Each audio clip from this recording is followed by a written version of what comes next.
All right, so on we go then. The term that's used in the syllabus, it's a term that comes from Charles Sanders Peirce, that American logician that we looked at before. In fact, he's quoted on our syllabus. He uses the term abduction. Now, he thought it set up as deductive reasoning, inductive reasoning, and then abductive reasoning. I think it's best to keep things a bit clearer. There really are only two forms of reasoning. There's deduction, which conclusions are followed with necessity, assuming the truth of the premises, and then there's induction. And an abductive inference, which we now call inference to the best explanation, is an inductive inference. It is showing that a conclusion is likely following because, given all of the competing hypotheses to explain a given phenomenon, this particular one is the best, and here are the reasons why. And those are the criteria that we're going to look at. What qualifies something as the best explanation for a given phenomenon, a mysterious situation, whatever it may be. Not just science, not just scientific reasoning. We'll see this again with conspiracy theorizing. But it's predominantly used in science. It's the most commonly used mode of thinking in scientific argumentation, in scientific theorizing. But just to be clear, scientists aren't going through these practices. They're not consciously, I think in most cases, going step by step through a procedure that says, let's now test the scope of it, and the fruitfulness of it, and the simplicity of it, and the conservativeness of it, or lack thereof. All of those are elements of scientific hypothesizing, as we'll see. But there isn't necessarily a checklist. It's not, and this is an odd way of putting it, it's not as scientifically rigorous as we might want, the criteria to determine what is the best explanation for a given phenomenon. There are objective criteria, but it is more like adjudicating a trial and figuring out who's guilty, who's innocent, based upon the evidence. It's not ever a simple matter. And in some cases, we'll see one set of criteria are better in an argument from explanation than another. But, for instance, simplicity might be one that's found for one theory in contrast to an opposing or conflicting theory, and another has the value of being conservative. And if one lacks the capacity to be tested, then throw it out altogether, as we're going to see. But I want to say a little bit about philosophy and science very quickly, because this is a philosophy class. It's not a science class. It is an inductive logic class, ultimately. And much of science is devoted to that form of reasoning. There's a deductive part of scientific inferences that we'll see next week when we look at Hurley's reading on science and superstition, where we try to demarcate between what is science and what is pseudoscience, and that will then lead into the last lecture on conspiracy theories. But there's been a lot of public comment about philosophy, in particular philosophy of science, by scientists. And unfortunately, they are misconstruals of what philosophy is, generally, but also what philosophy of science is. And if you're interested in the philosophy of science, there's a lot of philosophers who are dealing with it. We'll reference a few. Karl Popper, of course, is one of the original ones. Massimo Pigliucci, fantastic name. He's another one who's had some interesting give and takes back and forth publicly with Neil deGrasse Tyson, whom I'm sure you're familiar with that name. Neil deGrasse Tyson took over the show Cosmos that Carl Sagan first started back in the 70s. Carl Sagan will be referenced a few times here.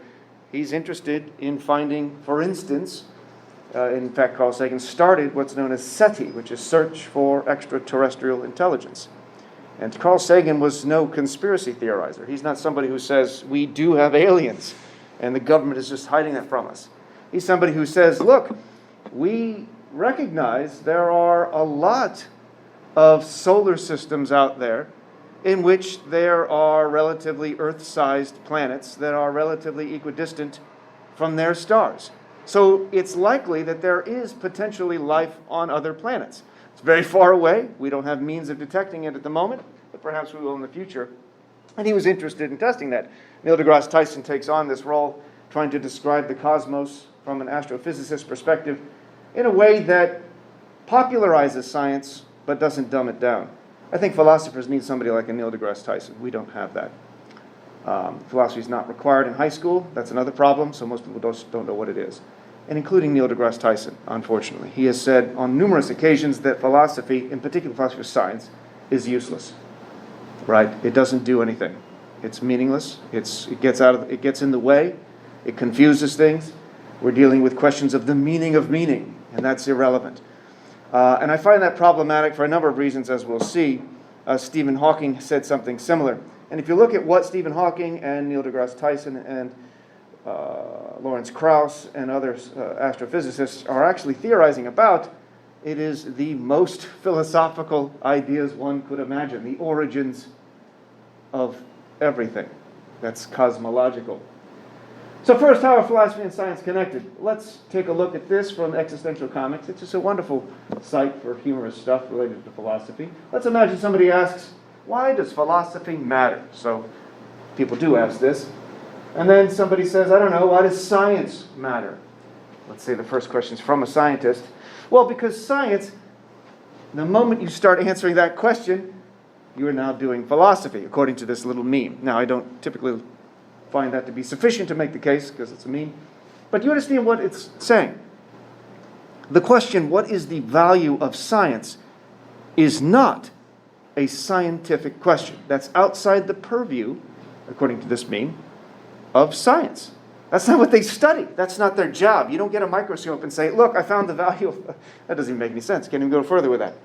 That's a philosophical question. That's a question of axiology, value. There's a whole branch of philosophy that addresses those kinds of questions. This isn't to say that, therefore, we shouldn't be doing science, or scientists have nothing to say about what is meaningful or purposeful or valuable. Absolutely not. But they should recognize their presuppositions. They should recognize what they take to be the case without having thought through it philosophically. Everyone has presuppositions, and everyone has philosophical presuppositions, including scientists, which means science is driven by questions that are asked by people who all have presuppositions. And they're usually metaphysical, philosophical, ethical presuppositions. And if they're ignored, if they're not brought to consciousness, they don't go away. It's not that they have no power in controlling how we act or causing us to do one thing or another, or leading us to ask some questions over others. And if you go back in the history of science, we'll recognize that the questions that scientists have asked come from a particular group of people. In fact, I would say up until very, very recently, and there's debates about how diverse, for instance, physics is. If you've taken physics classes, the further up you go in physics, the less diverse the population becomes. Now, is that relevant? Science is objective. It's about facts. The facts are the facts, someone might say. The facts don't lie. They are objective. And all science does is goes out, looks at the world, and then reports back. We accumulate data. And data accumulation can happen regardless of who the perceiver is, who the accumulator is. It doesn't matter because it's objective. We're just taking our perception, measurements, and then reporting back to other scientists who can then peer review it. But what is the point here? These are all people with presuppositions. These are all people with biases because they're human beings. And who have been? What has been the demographic of a scientist for the past, let's say, 500 years? And is it relevant to ask this question?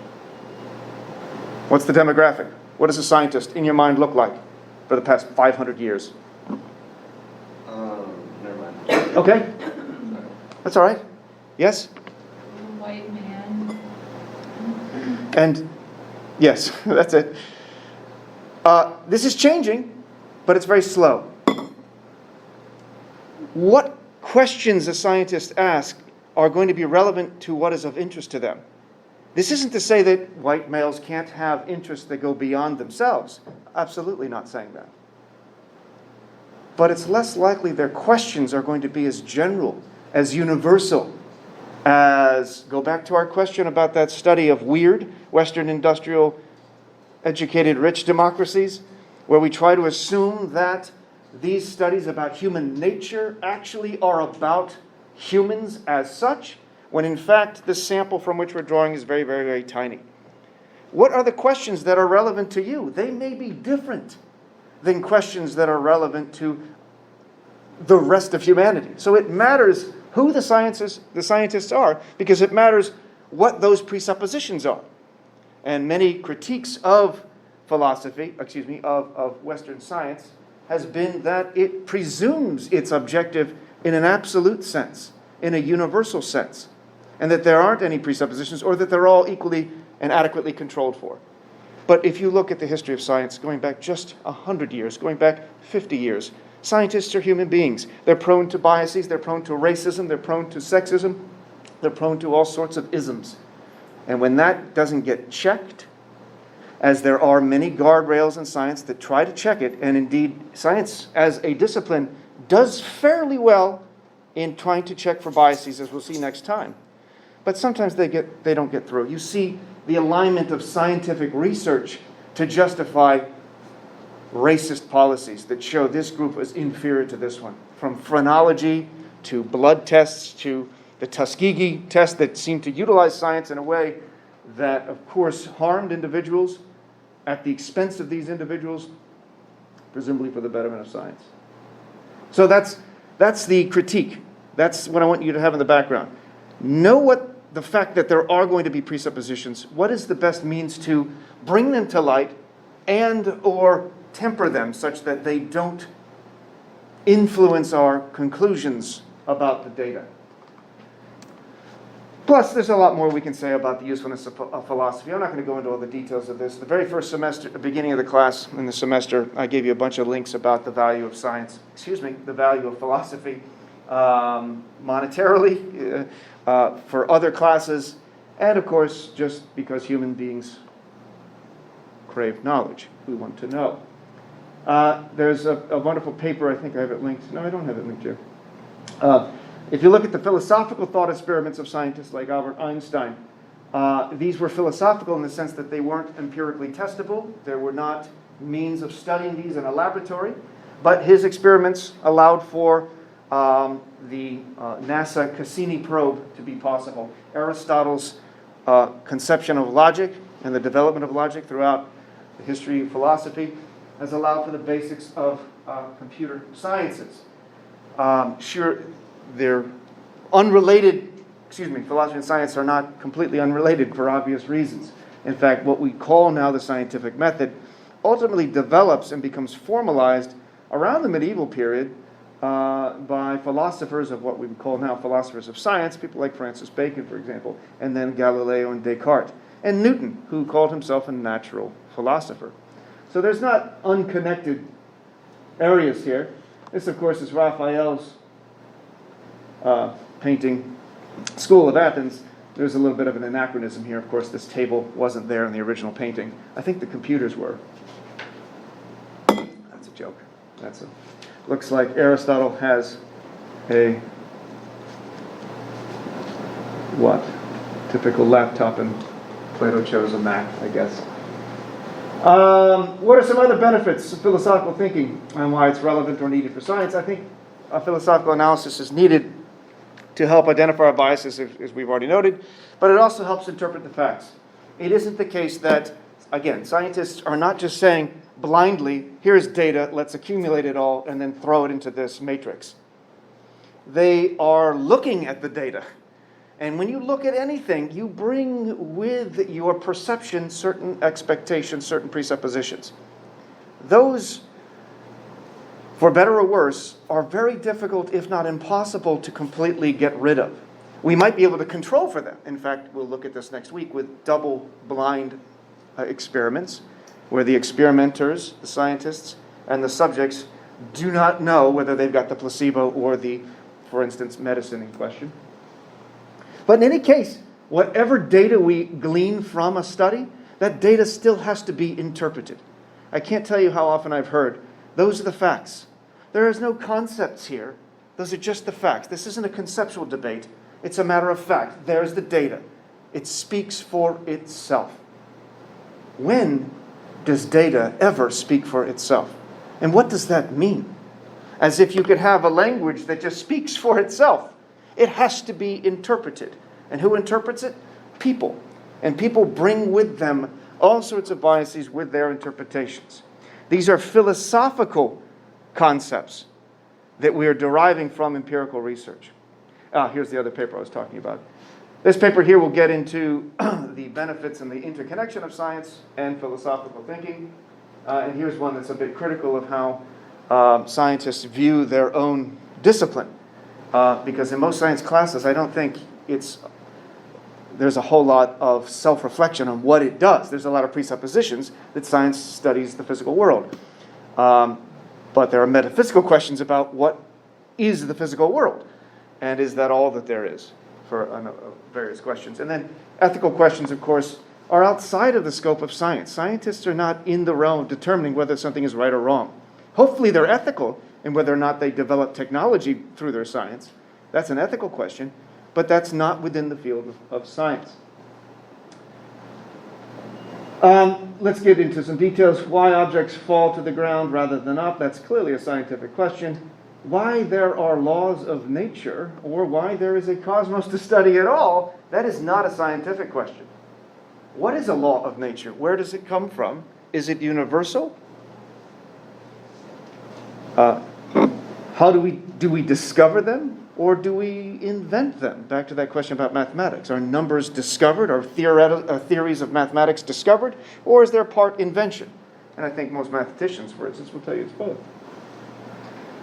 And so you get into the details of this. Why philosophical, critical thinking is needed in science. Do we need to defend critical thinking and scientific reasoning? Do we need to defend critical thinking in scientific reasoning? At this late stage in our human development, let me just give you an overview from a book by philosopher Stephen Law. The title is Believing Bullshit, How Not to Get Sucked into an Intellectual Black Hole. Wonderful title. He's using the term bullshit in the sense that Harry Frankfurt used it.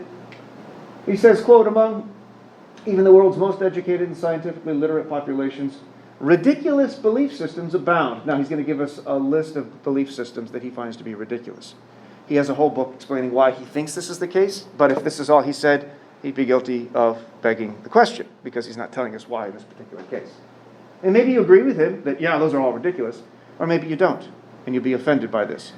Keep that in mind, why and how we should go about pointing out something that we take to be ridiculous.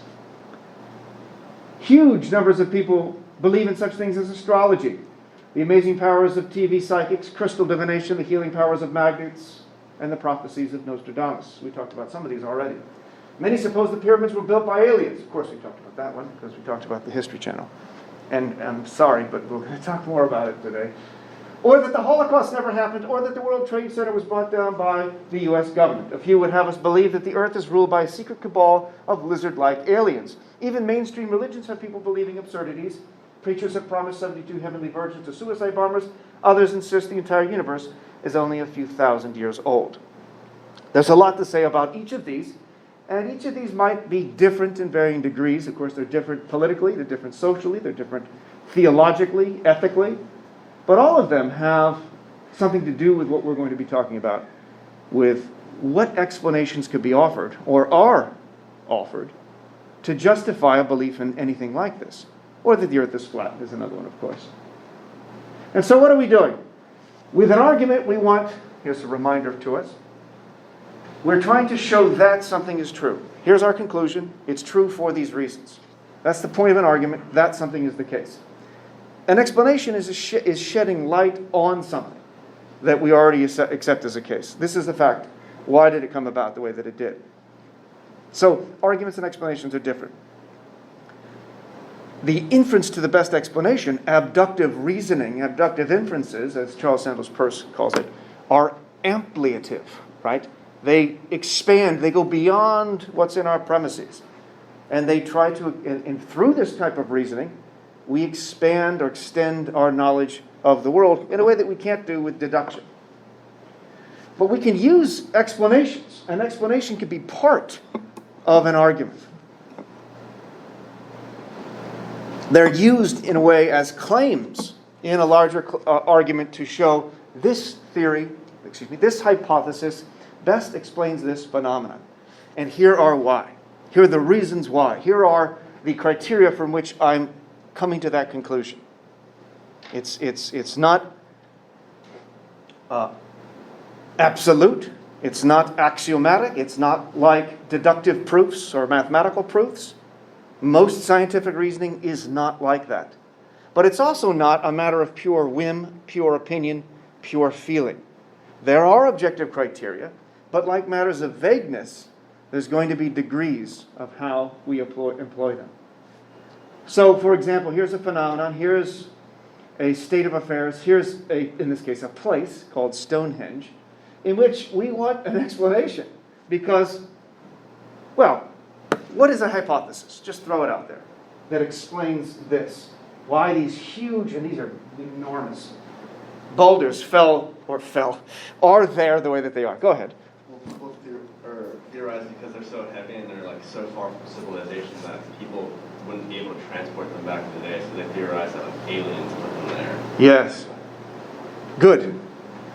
Well, we'll see if that's a good. That is a hypothesis. Is it logically possible that aliens did that? And what do we mean by aliens? Extraterrestrial. Which means Non-humans.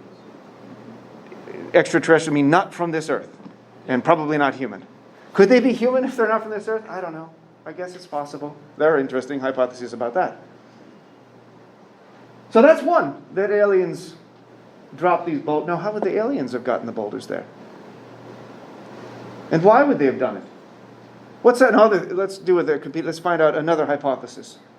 So aliens is one. It's almost always one. That can be in there at any time. What's another one? Yeah. Pulleys and levers. Pulleys and levers. I think that was actually the most realistic explanation here. It's more like just a series of, pulleys and levers using counterweights to lift heavier rocks. And some form of wheels to roll it on, perhaps. And now where could they have come from? I don't know. How old is this? Does anyone have an idea? It's very old. It's been around for a long time. It could have been that there were rock formations in the area that are no longer present for some reason. I don't know how close it is to the water. That would be something to look into. It is possible that they brought these here from a distance. Why it was brought there is another question. How it's brought there is the question that most people are interested in. That's the kind of causal explanation. Presumably there was intention. There's another hypothesis that the rocks just formed that way by wind and water erosion, much like this. Here's Stonehenge. Excuse me, this is not Stonehenge. This is Mount Rushmore. And one causal explanation, one hypothesis for this is that wind and water created these faces that coincidentally look like George. Well, I don't even go further. That's absurd. That's so ridiculous.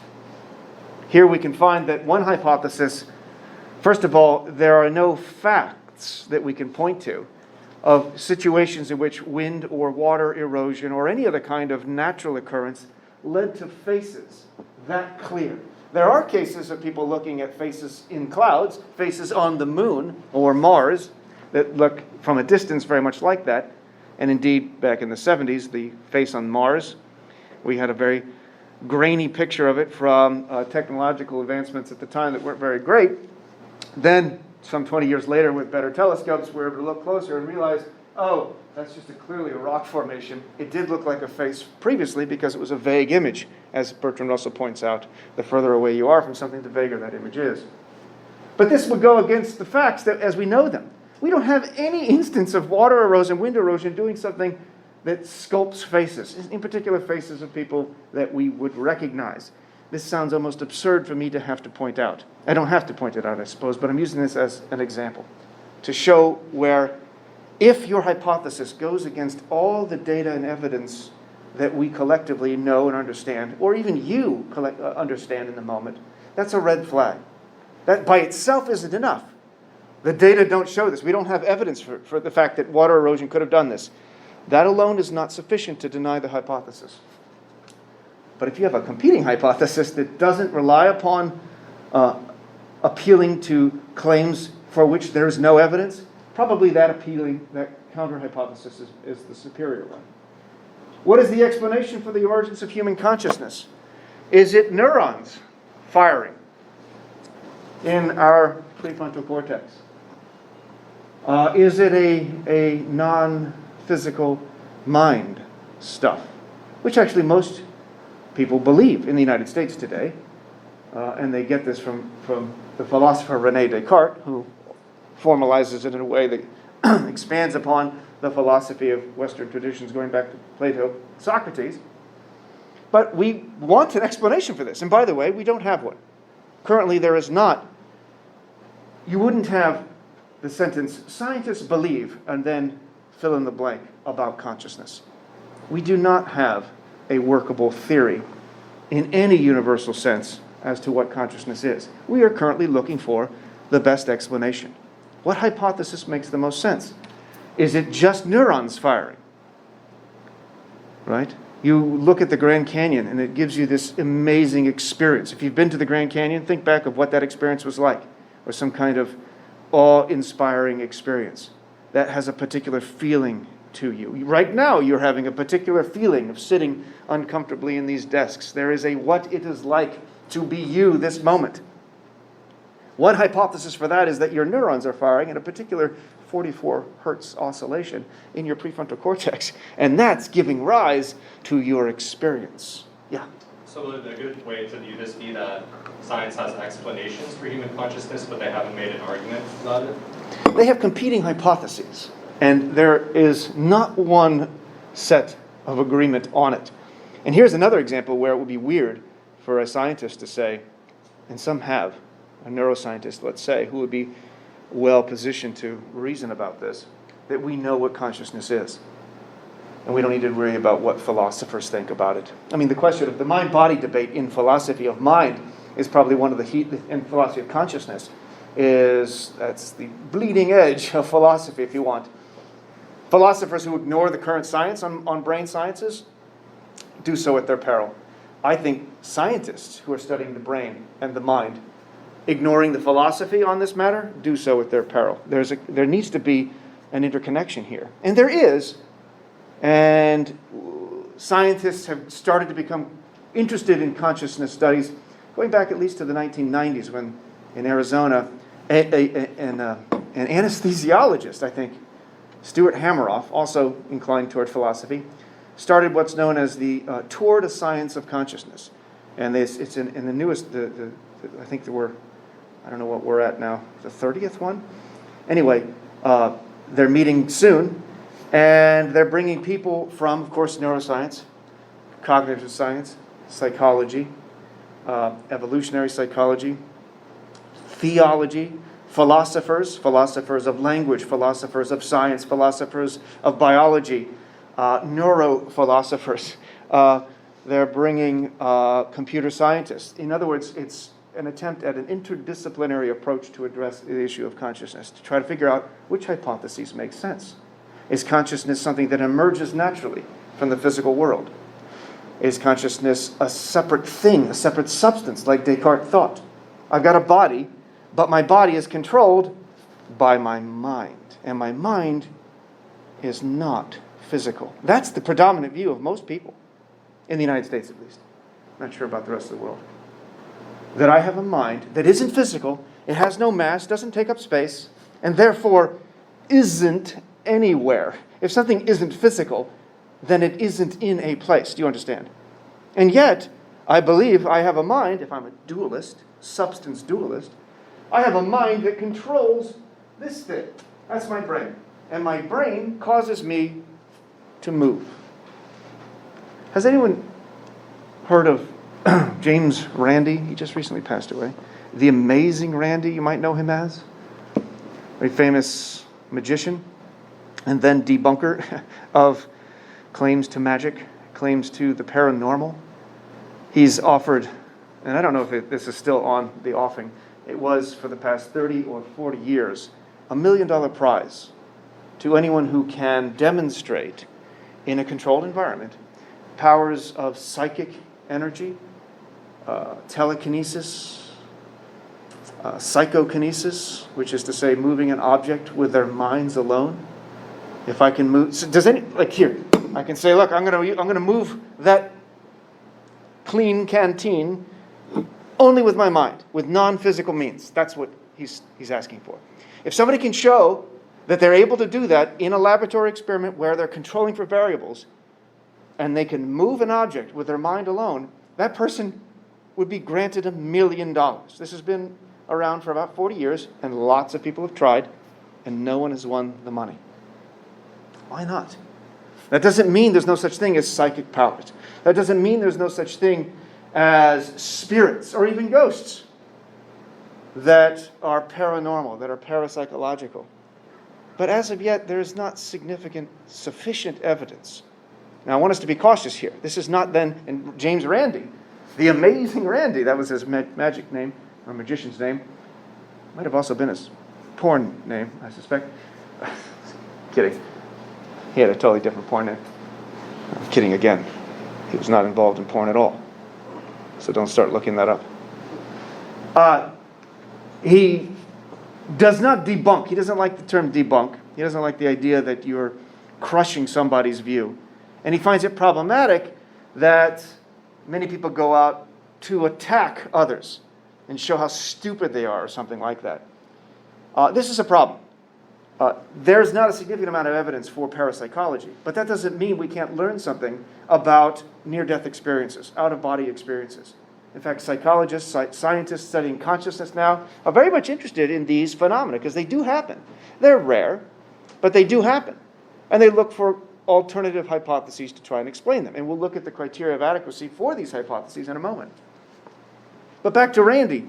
He offers $1 million to anyone who can prove the powers of psychokinesis, the powers of telepathy, or something like that.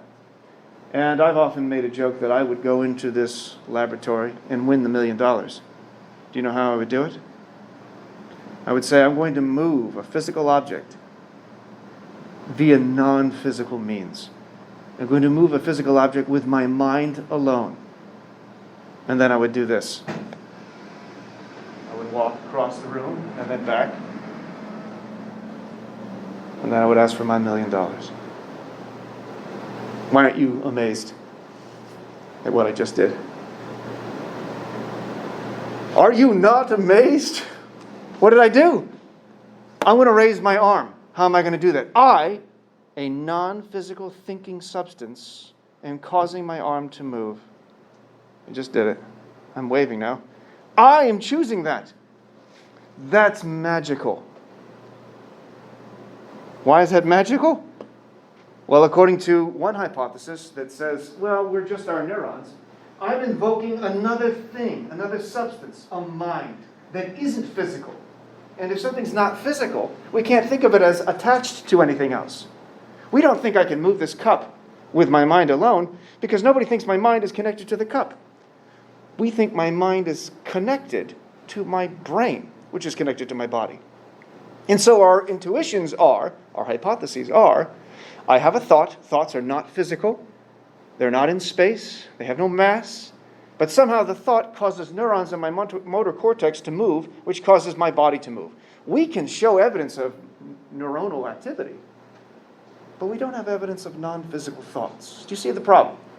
So the hypothesis that a non-physical mind causes a physical brain to move is mysterious. And when we apply our criteria of adequacy to a particular hypothesis, we'll see that maybe alternative hypotheses make more sense. What's the alternative hypothesis? To the mind, to the soul, to the spirit, it's just neurons. We don't like that one either. As I mentioned a moment ago, surely there's more to you, your subjectivity, your experience, than just neurons firing in a part of your brain. But saying that doesn't make it so. We need more for why that hypothesis is the case. There's your brain. This is great artwork on my part. I replaced Adam with a big brain. There's Adam's foot, by the way. I've not done a very good job on this. This is God bringing consciousness into being. There's another hypothesis, that our minds are created and given by God. In any case, what are we doing? We're looking for a theory. We are looking for an argument, and in the text, what is that, page 319, if you look real quick? I already mentioned this. All abductive inferences are going beyond the data that they're meant to explain. Where is it? So he says this on 319. This is Vaughan. Notice that an inference, to the best explanation, always goes beyond the evidence. It tries to explain facts, but does so by positing a theory that is not derived entirely from those facts. It tries to understand the known by putting forth, through inference and imagination, a theoretical pattern that encompasses both the known and the unknown. It proposes a plausible pattern that expands our understanding. It's ampliative. And that concept of pattern and pattern recognition is enormous in science. In fact, some argue the brain is just a mechanism for pattern recognition. And that's what our brains do. And what science is doing is trying to make sense of the noise, seeking that signal behind the noise, so to speak. Or what is the cliche? The signal, distinguishing the signal from the noise. There's a lot of data in the world. Our goal is to figure out how we can explain certain patterns as they arise. And notice, as he points out, it isn't just a matter of accumulating facts. It is trying to put the facts that we see in certain patterns and make sense of them. We're not just blindly seeing. And so what are we doing with inference best explanation? We are reasoning from premises. We are reasoning from premises about a state of affairs, a phenomena, a situation. What is consciousness? What is Stonehenge, and so forth, to an explanation for that state of affairs. We see this not just in science. We see this not just in we see it in medicine. We see it in legal matters, court cases, for example. On the show House, if you recall, the guy's name is House, I guess. He engages in abductive inferences, and in fact, in one instance, I only saw one episode of this show ever. And the one episode I saw, he references Occam's razor. Does anyone know what Occam's razor is? Has anyone heard that phrase before? That term? What's Occam's razor? To go for the most likely explanation, or the one that requires like the least additional support. Yes, ultimately that's right. The simpler hypothesis is to be preferred. And so House, I don't even remember what he was looking into. He's a doctor, so he's trying to figure out what caused the ailment. He's kind of like the Sherlock Holmes of medical profession. And he had two competing hypotheses to explain this person's ailment. And one hypothesis had a lot of extra stuff, entities, scenarios, things that needed to be explained that were left unexplained in that hypothesis. That one hypothesis, in other words, raised way more questions than it did answers, versus this other hypothesis, which was simpler, wasn't invoking as much stuff. I'll expand on that in a moment. And that's when he said, I'm appealing to Occam's razor here, and applying by this hypothesis over that one. He didn't go into much detail on it, though. So what about this? This is something to think about. James Randi actually, I don't want to say debunked Uri Geller, who's pictured here, who's known starting in the 70s and 80s. And he claimed to have special powers. And he claimed that others could have it too.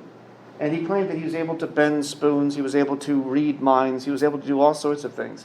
And he would go on to Barbara Walters' show multiple times. You remember Barbara Walters? I think she's still around. And he would get out on stage and he would just bend the spoon. He'd take the spoon that he brought himself, that's relevant, and he would just barely touch it. And right in front of Barbara Walters' eyes, she would see it slowly bending. How are you doing that, she asked. What are you saying to yourself? And are you saying just bend, spoon bend? And Uri Geller says, yes, I'm saying bend, baby bend. And it bends, and then it breaks. And everyone's amazed. The amazing Randy saw this and thought, well, as a trained magician, he's under He understands how a lot of these tricks are done, and he assumes it's a trick before he assumes it's an actual magical power. That's going to be relevant in a moment. And he says, what are alternative hypotheses for how this works? Again, what is he doing? He's bringing a spoon, a metal spoon, and he's just barely rubbing it in front of everyone, and then it bends. And everyone sees it bend, and then it breaks. He's not bending it hard. What's a hypothesis to explain this phenomenon? In addition to the one that he has mental powers that we've never thought of before. There's some kind of chemical Oh. on his finger that might bend the metal. Maybe. What chemical would bend metal but not Like bend- harm your finger? Like, kind of like acid in a way. Or Yeah. salted, but then again, your finger. Right. That would be really going out above and beyond the call of duty, I guess. Yeah. Presumably his finger would be damaged unless he has something protecting his finger. But that's a hypothesis. Yes. Now, is that alternative hypothesis to the fact that he has magical powers? Parapsychological powers. Powers that no other human seems to have. Does it make more sense that it's the acid? There we want to look at, we'll see some of the criteria for adequacy to determine. Yeah. It's a soft metal in the spoon, like cadmium. I don't know. Maybe. Gallium, for example, it's metal that's liquid at room temperature. What is it called? Gallium. Gallium, okay. And he would have these special made, because I suspect nobody would make a spoon out of that material if they knew it was, this is a rubbery spoon. But yes, that's another logical hypothesis. I had never thought of that one. Good. I was going to say the same thing. Heat sensitive metal like nitinol or something. Like what? Nitinol? Nitinol? Yeah, it's a nickel titanium compound. How do you all know all these? You taken chemistry classes? Or alchemy? Not alchemy. But yes, those are all legitimate hypotheses that might be competing. And that's what you have to do. The biggest flaw in thinking about explanations for particular phenomena is a failure to think of alternative hypotheses. That's the first thing. What are other explanations? How many are there? And are they competing in such a way that this one is impressive for these reasons? The one that James Randi came up with, it's just a normal spoon. And since nobody, until Randi suggested this, nobody said, here, bend the spoon that I have. They just let him bring his own props. And James Randi thought, well, one way of this working is if you have your spoon and you just do this for a while. Bend it back and forth, of course, while nobody's watching. And then it gets to be so weak in that tiny area that you were bending that all you need to do is apply the tiniest pressure and it will bend, and it will break. And Randi showed that you can do this. And he replicated what Uri Geller did. But he did so with purely natural means. And in this sense, he appeals to the criteria of adequacy, that it's testable, and we'll see that it applies to other kinds of phenomena. So it's whether it's fruitful or not is an interesting question. It appeals to scope, it appeals to conservatism, and it appeals to simplicity in particular. We'll talk about all of those in a moment. Okay, already talked about this. This goes all the way back to 329. Our discussion of accumulating facts. We're not just doing that. It is the case that anyone's hypothesis could be tailored to fit the facts. And the facts can be explained in such a way that my hypothesis makes sense. Evidence is important. The more evidence we have in favor of a theory, the better. But that alone is insufficient. There's plenty of evidence that the earth is flat. Right? There's plenty of evidence for that. The question is whether or not the other criteria fall in line with the testability of it and the accumulation of data in support of it. There was a time in which the geocentric model of the universe made the most sense. The geocentric model was the earth is in the center and everything goes around it. And the evidence for that was overwhelming, and it still is if you rely upon your senses. It sure looks like everything is going around us, and that we are the center of everything. The heliocentric model comes along, and it reveals that no, in fact, in our solar system, everything goes around our sun. And the data could be equally applicable to that. But the heliocentric model explains a lot more. It has a much broader scope than the geocentric model. And we'll see other reasons for why the heliocentric model, which is not, that the sun is the center of the universe. It's the sun is the center of our solar system. That's the distinction. And so we see that expansion where one hypothesis is expanding on what was before. We see Copernicus expanding upon Ptolemy's theory. How can we explain how the planets and the way that the stars appear to us in the sky? How do these patterns work with all these planets? Why do they seem to circle and rotate in certain different ways? Their orbits seem to be so different. The way we see things is so strange. Ptolemy had a very complex system in which he could explain the way that we saw things with telescopes now later on with epicycles, within epicycles, very complex. Take an astronomy class, you'll learn about that. Copernicus came along with a much simpler hypothesis, getting rid of all these unnecessarily complex things. And so he's appealing to Occam's razor. And his theory was much more simplistic than Ptolemy's, and it explained just as much. And so that was a better hypothesis. And of course, there's the flat earthers. And this is a really interesting read from Scientific American, flat earthers, what they believe and why. And the individual who is interviewing flat earthers, he's not somebody who starts with, "You're an idiot. I think you're crazy. Now tell me why you believe what you believe." That doesn't work. He says, "I don't believe what you believe. I want to know why you believe what you do and why I don't believe what you do." And so, it makes for very interesting conversations. And so he shows examples of people who kind of arrogantly go into flat earth conventions, and there are conventions, and other meeting rooms, and just assume that you know enough about how spherical the earth is, and you know enough of the science behind it, that you can defeat any flat earther. But flat earthers who really believe this have spent time constructing arguments, relying upon other people, of course, who've constructed arguments that the earth is flat. And a lot of the things that they say are hard to refute without having some basic scientific understanding. And that makes it, for some people, infuriating to try to reason with them. They have very consistent, internally coherent sets of beliefs that may not be corresponding with reality, but they're coherent inherently. And that is seen as a positive. But if it doesn't connect with and cohere with what we see in reality, there's the problem. All right, let's get into the criteria of adequacy, and then we'll wrap up. IBE, inference to the best explanation, just so I don't have to type it all out. Oh, I think I do type it out later. The first thing that's actually not included as a criteria of adequacy, it's an assumption before you even get there, is that if your hypothesis has an internal contradiction, if it has an inconsistency in it, throw it out. You don't need to test for anything else. Testability, scope, fruitfulness, simplicity, conservatism, none of that needs to be tested.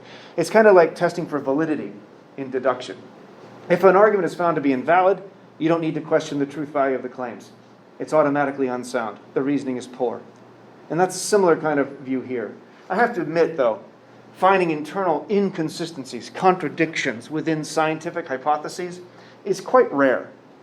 Usually that's recognizing external inconsistencies that is more obvious. But an internal inconsistency was found, according to Galileo, and this is assumed to be the case and recognized as such among scientists today, where Galileo recognizes that Aristotle's theory of motion, bodies in motion, was flawed. I'm not going to get into the science of this because it's very complex, actually. But Galileo, first of all, engaged in a thought experiment. He's doing philosophical, logical thought experiment to show, here's Aristotle's theory. Aristotle believed that heavier objects fall faster than lighter ones. Why did he believe that? Well, because you can test that. This is heavier than that. Oh, no, they're not. They fell exactly the same amount. Damn, they're about the same. I'm not going to break this. In any case, when you watch an object fall, a bowling ball versus a feather, the bowling ball hits the ground first.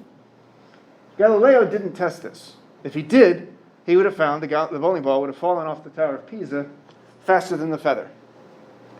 That doesn't mean heavier objects fall faster than lighter objects. Aristotle was mistaken.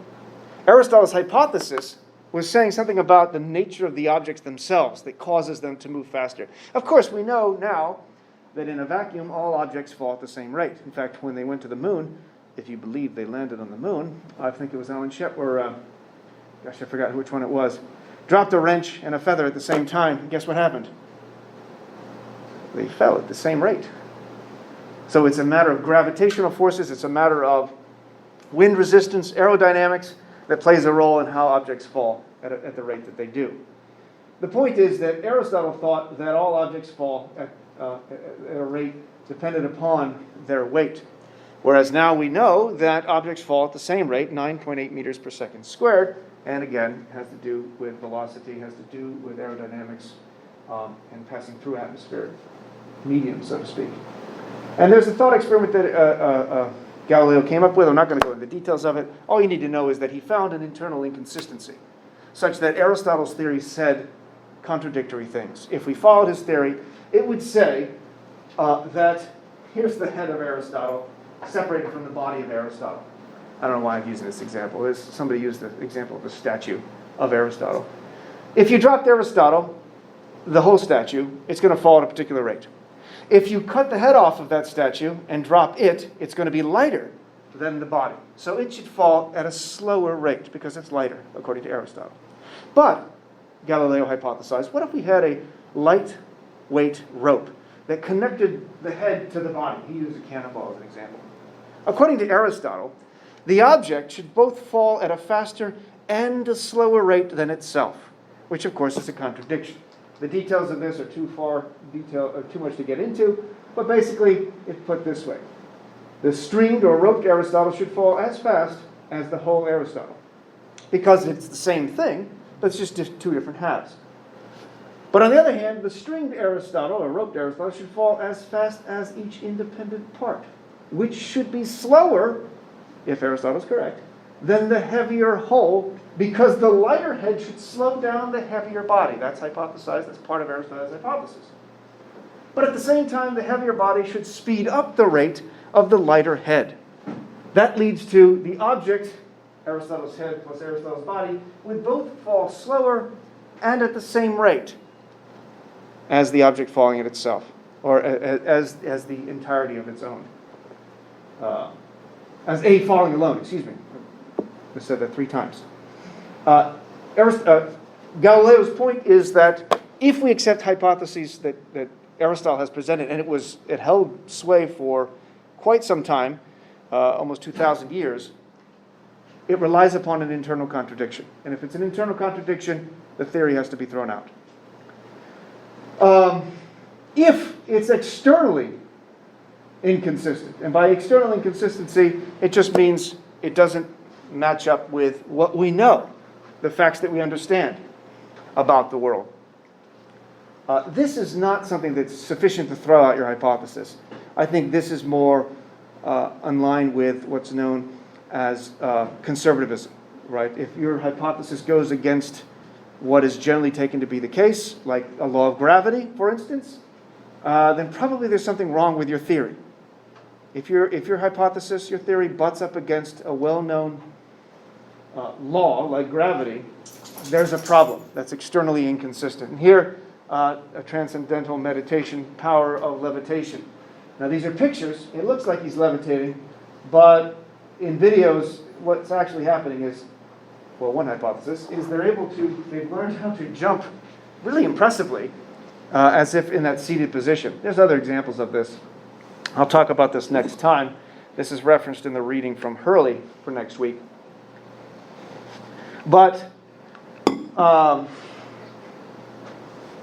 Maharishi Mahesh Yogi, who is founder of Transcendental Meditation Program, claimed to have these powers, and he could teach you. He could teach you invisibility and levitating the body at will, and supernormal and hearing, supernormal sight and hearing. Levitating the body is an impressive one. And he even started a university, let's put that in quotes, in Middle America, I've forgotten where it was, in the 1970s, where you can come and learn how to levitate and all these other things. It was extremely expensive.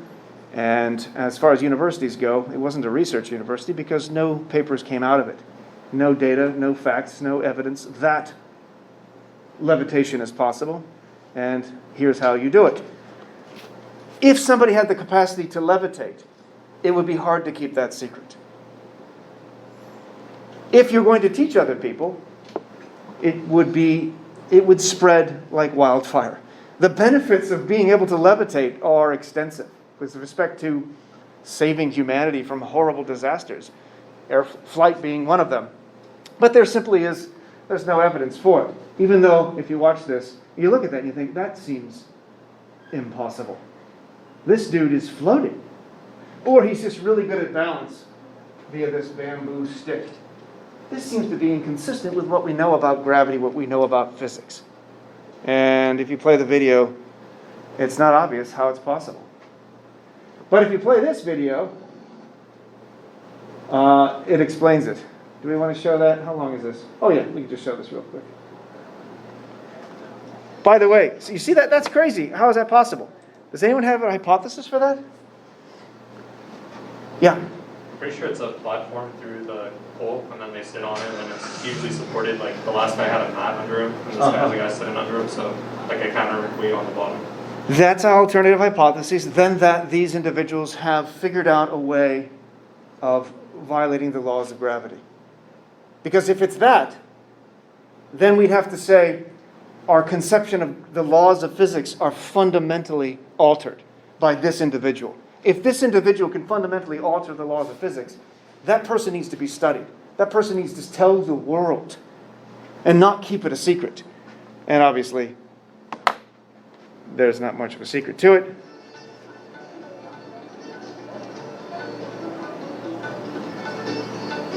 Here's one example. You see how the thing works?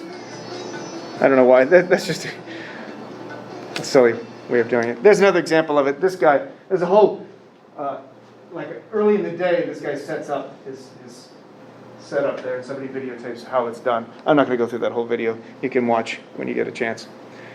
All right. In the interest of time, I'm going to jump right to it. What are the criteria?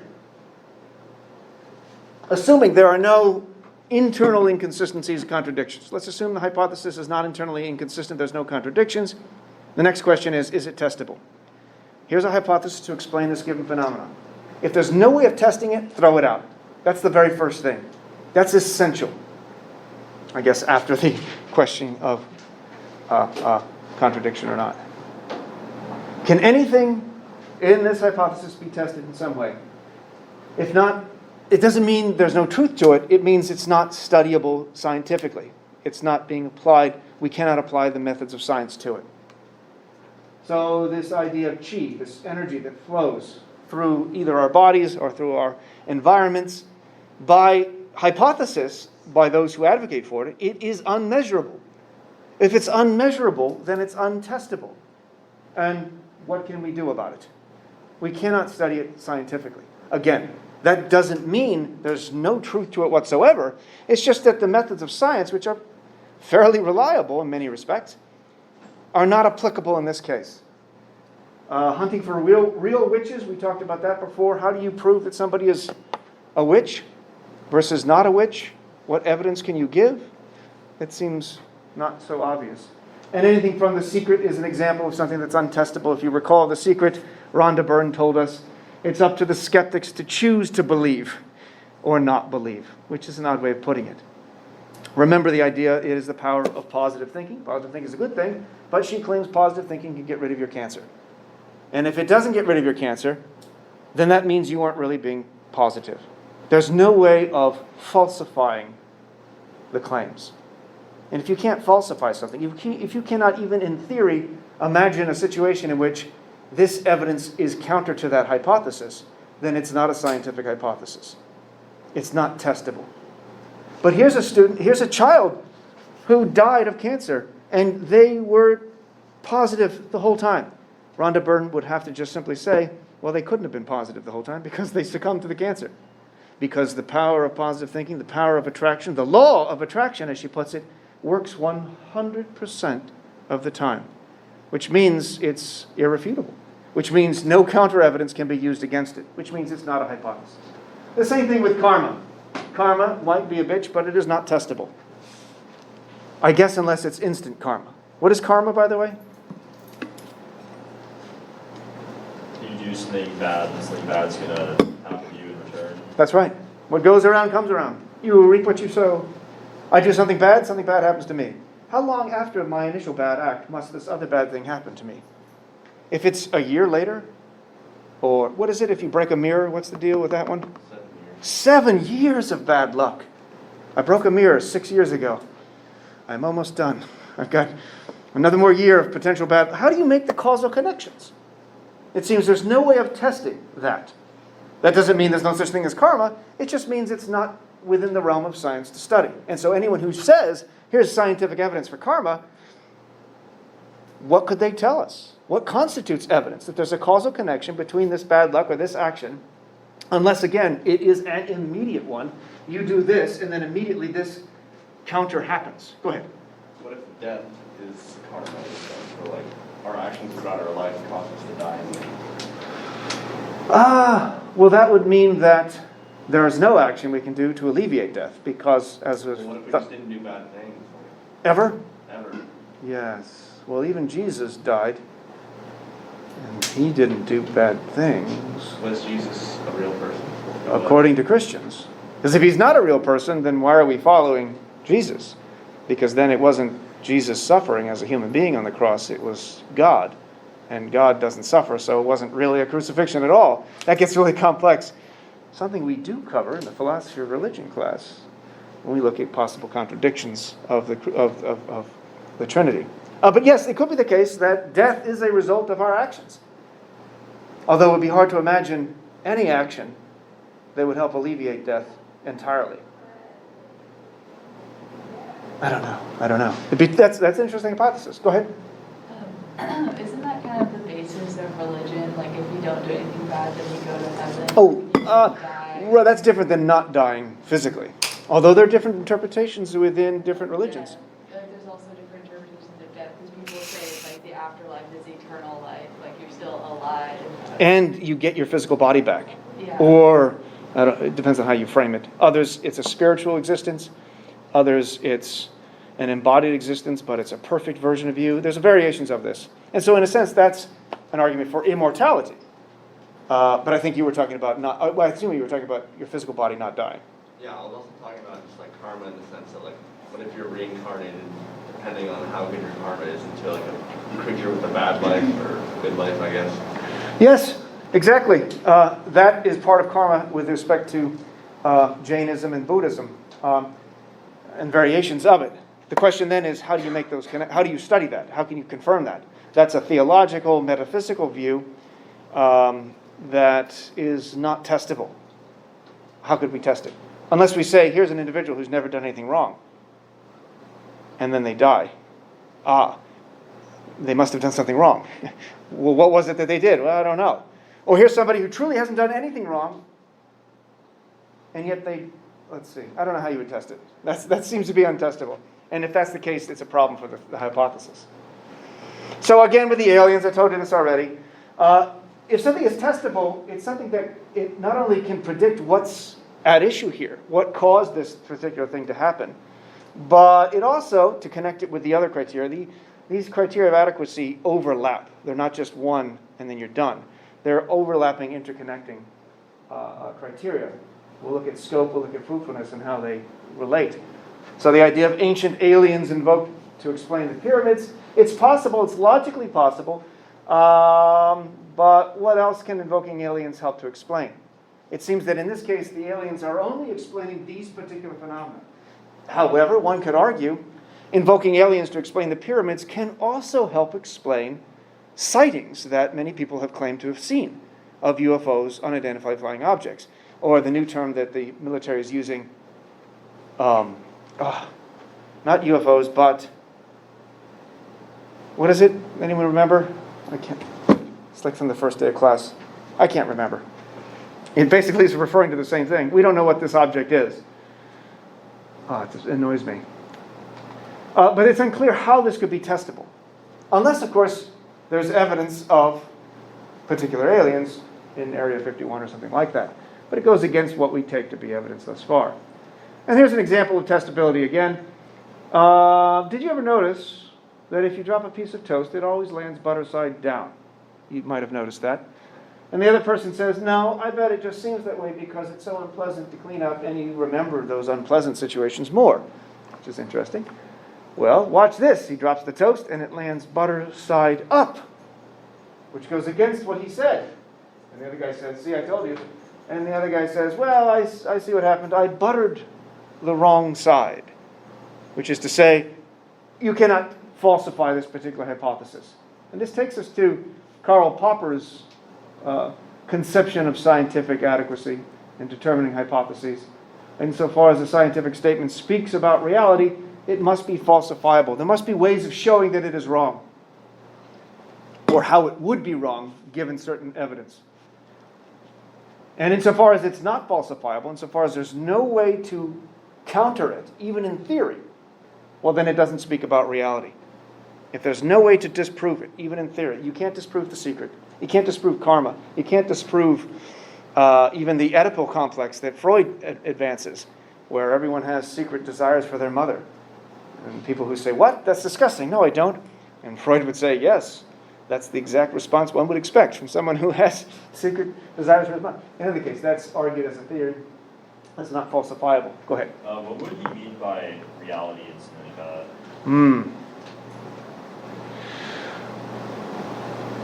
Our hypotheses are looking at facts out there in the world. And these hypotheses butt up against our theories butt up against the way the world is. And that changes the way we see these facts. Now, this will take us to the other criteria, right? Because the question of reality perhaps should also be in quotes. Because most, and Karl Popper I think is one of them, most scientists come with certain presuppositions, metaphysical presuppositions, that the universe is physical and measurable. But even Einstein is aware that not everything that can be counted counts, and not everything that counts can be counted, which is another way of saying we can't measure everything, which is another way of saying science has its limits. And reality is perhaps a way broader concept than what our science can give us. To say otherwise is to engage in scientism. This idea that science as a discipline can answer all possible questions. Most scientists don't think this. Scientism is a negative view for the most part. The idea that questions of value, the questions about ethics, questions about meaning and purpose and so forth can all be answered by science, that's putting way too much. That's equating science with knowledge, which linguistically actually is not far off, because the Latin for science, scientia, just means knowledge.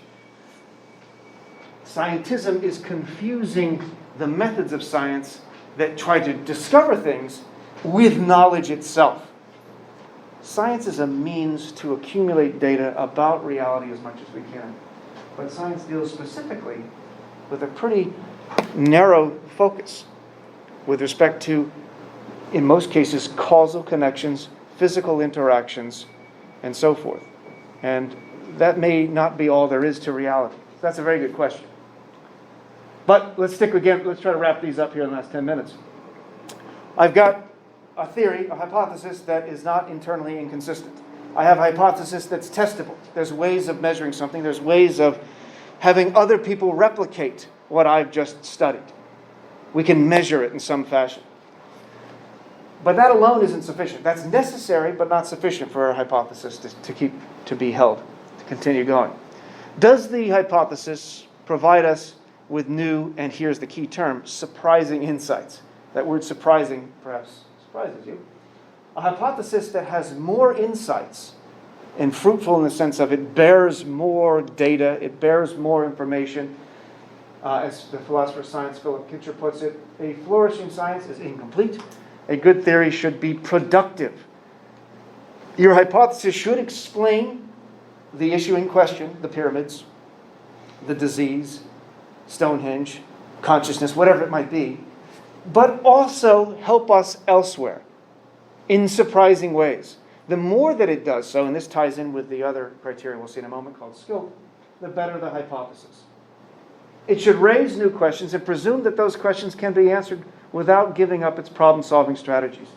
This is complex here, as we're going to see, because you want to be able to raise questions, but in a way that doesn't lead to accumulating mysteries. So fruitfulness and simplicity, we'll see, kind of go hand in hand. Darwin's theory of evolution is an example of something that's extremely fruitful. Darwin's theory of evolution doesn't just explain how, in terms of genetics, we pass on our inherited traits, but it explains and leads to whole fields of study. Genetics, ecology, botany, biology, geology, sedimentary layer of rocks. The evolutionary theory says we go from tiny, tiny, tiny, simple entities, single-celled organisms, to more and more complex organisms. If the theory of evolution is flawed, then these other fields of study that ultimately arise out of evolutionary theory would all also have to be mistaken. That is an extraordinary claim. And we'll talk more about that next time in evaluating different hypotheses. But Darwin's theory of evolution is an example of one in which it is extremely fruitful. It expands and explains, and other branches of science develop out of it. In contrast, as we'll see, according to Patrick Hurley next time, a competing hypothesis of the origin of everything with scientific creationism. Creationism isn't fruitful. It doesn't lead to extensive knowledge. It doesn't have explanatory power beyond just explaining the origin of Earth. Related to fruitfulness is the criteria of scope. How much does the hypothesis explain? Does it only explain the individual instance, the individual phenomena?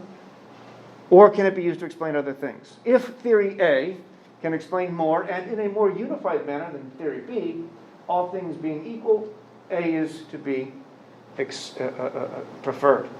And here he gives the example in a court of law, which I think is actually a really good one to help explain this, where he says, 336, scope is often a crucial factor in a jury's evaluation of theories put forth by both prosecution and defense. The prosecution will have a very powerful case against the defendant if the prosecutor's theory, that the defendant did it, explains all the evidence and many things in addition to that. It's not just explaining his guilt, but it explains and gives good reasons for a bunch of additional facts. The scope is broader. While the defense theory, his innocence, does not.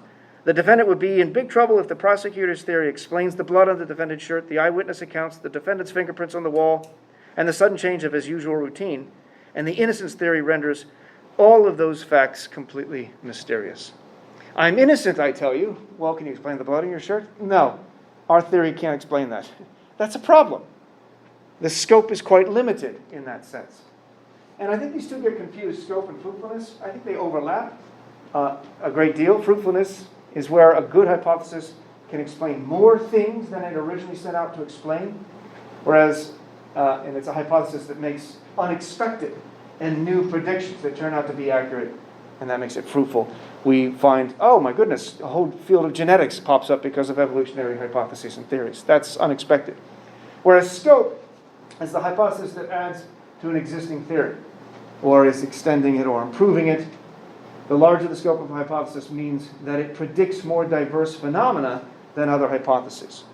So my guilty hypothesis helps explain all these other things that fit with that hypothesis, that he's guilty. The blood, his change in behavior, fingerprints, and all of that can be explained. Those are all part of this under the rubric of scope. And we'll use these criteria next week to evaluate certain hypotheses. Creationism versus evolution, holistic medicine, placebo effects, airplane crashes, and so forth. We'll look at each of these. All right, the next two are pretty quick since we covered them already. Occam's razor, the theory of making fewer assumptions is to be preferred. Yeah, this sounds like it's in contrast to scope. It's not. Scope is actually the theory is able to explain a whole lot of other things, whereas simplicity is presuming much, much less. So, for example, it goes all the way back to a guy named Occam, William of Occam, medieval logician, oftentimes attributed to him as the phrase, multiplying entities beyond necessity is violating his razor, so to speak. Think of it in terms of cutting or shaving away unnecessary parts of your hypothesis. So you go back to the consciousness idea. If you invoke souls or minds, this extra stuff, that now needs to be explained. And now you not only have to explain what a mind or a soul is, you have to explain how a mind or a soul causally interacts. So now you have two mysteries. Where does consciousness come from? If it comes from neurons, we understand neurons. We don't understand how they give rise to consciousness, so they're still a mystery. But you've got an explanatory power there that doesn't invoke extra stuff. There's William of Ockham, 1287, 1347. Back to the aliens, we don't know what caused these pyramids. We don't know what built them. One hypothesis is that there was significant slave labor or very, very, very cheap labor. Thousands and thousands of people. Pulleys, ropes, and wheels were used to pull these massive boulders. And another is that, again, aliens did it. We understand the idea, the concept of slave labor, manual labor of hundreds and hundreds and hundreds of laborers. We understand how pulleys and wheels can work. And we understand that the Egyptians had that technology, that minimal technology. And so there is an explanation that doesn't invoke extra stuff that needs further explanation. When I bring in aliens, I now have to explain where the aliens came from, why they came here, how they built the pyramids. Notice that's still inexplicable, right? So you have a causal inexplicability, you have an inexplicability of what the aliens are, and instead of answering the questions, you've got a multitude of more mysteries, expanded mysteries rather than fewer. So that's violating what they call the principle of simplicity. Go ahead. Wasn't there also a specific location where they were built that was like of interest, like some really weird coordinates on Earth? It was like some really significant thing. Maybe. It depends on how that was determined to be significant. Because there are pyramids of similar scope and size in South America. And No, so it was weird. It was like something that was like evident to all people. Like this is like a really weird location. I just can't remember what. I don't know. It was about it. It was like exactly on the equator or something. Oh, I see. Like that. Is that I what you're... think it was something to do with like the Earth's magnetic poles or something. Like it was exactly like in an equal area or something. I don't know either. I don't know. I'm just trying to provide a little bit more. I don't know. I'd have to look more into that, although the magnetic poles are not static. They change over time. And I don't know how quickly or slowly they change. But that would be interesting. And is that relevant? Could there be any other explanation for that? Well, I don't know. It's weird, though. They happened to build the pyramids there. If they did, like, it'd be a really weird coincidence. And then what would be, perhaps it would be, is it inexplicable? Does it help explain why they were built? Not sure. I'd have to look into that. That's interesting. All right, let's wrap up, because we're out of time here. I want to get to conservatism. Well, actually, conservatism is a review. You already remember that one from our principles of logical virtues. So the problem with violation of simplicity, or Occam's razor, the simpler hypothesis is to be preferred. Oftentimes, a hypothesis becomes a lot more complex unnecessarily because it appeals to ad hoc reasoning. Ad hoc rationalizations. Ad hoc means in this case only, or to this. And conspiracy theories are really good. These are making additions to try to shoehorn your theory, changing it, and making it extremely complex just so that you can maintain that, yeah, my theory is correct. And conspiracies do this. They become very, very complex due to ad hoc modifications of the original theory. And we referenced this with the rationalizations of that dead patient example. Remember, the patient said he was dead, and then the doctor cuts him, asks, can dead men bleed? The patient says no, but then bleeds, so he changes his mind. Apparently dead men can bleed. That is an ad hoc modification. Instead of concluding that, I guess I'm not dead, he amends his view in a way that seems absurd to the conclusion that dead men can bleed. And I'll wrap up with this on the paranormal. Ghost hunters. I once saw this show in which somebody said, I don't believe in the paranormal or anything crazy like that, but I know what I saw, and I saw a ghost. I'm not saying there are a lot of them all over the place, just the one that I saw. The question is then, is the belief in only one ghost simpler than believing in a host of them? Do you see what I mean? You've already introduced a whole new kind of thing, a non-physical entity. It doesn't matter how many there are. You've already just introduced one that already cries out for explanation. It's already violating Occam's razor by introducing a whole separate kind of thing that needs to be explained. And then the last one is conservatism. This we talked about with our discussion on logical virtues. This is basically saying it ought to be a red flag if the hypothesis is making a claim about something that goes against what our bodies of knowledge take to be the case. You want to be cautious in letting just any new information into your web of beliefs, especially if it conflicts with well-established beliefs. And this takes us to these last bits. That's review. Here are some of the things to ask with respect to hypotheses, which we'll invoke and get into next time. What's the phenomena being explained? What theories are offered to explain it, the phenomena? Number 3, which theory appears to be most plausible and why? And which is the least plausible and why? And for those two, number 3 and 4, which is the more plausible one, employ these questions. Is it consistent? If not, throw it out. Is it testable? If not, throw it out. If it is testable, question its scope, question its fruitfulness, question its simplicity, and its conservatism. You can have varying degrees of these, and it may be in not obvious competing theories have they do better on simplicity or fruitfulness, but worse on scope and conservatism. It's going to be difficult then to adjudicate which hypothesis we need to adopt. The key then to end, always look for alternative hypotheses to the one that you happen to cherish. We'll look at this next time with homeopathy versus placebo. And then we'll come back next time to figure out what the methods are for demarcating, figuring out the distinction between science, what we might call genuine science, and pseudoscience. And having just checked my horoscope, I'm certain that you will all be here next class. That's a little joke, I apologize. But that is it. Sorry for going over. All right.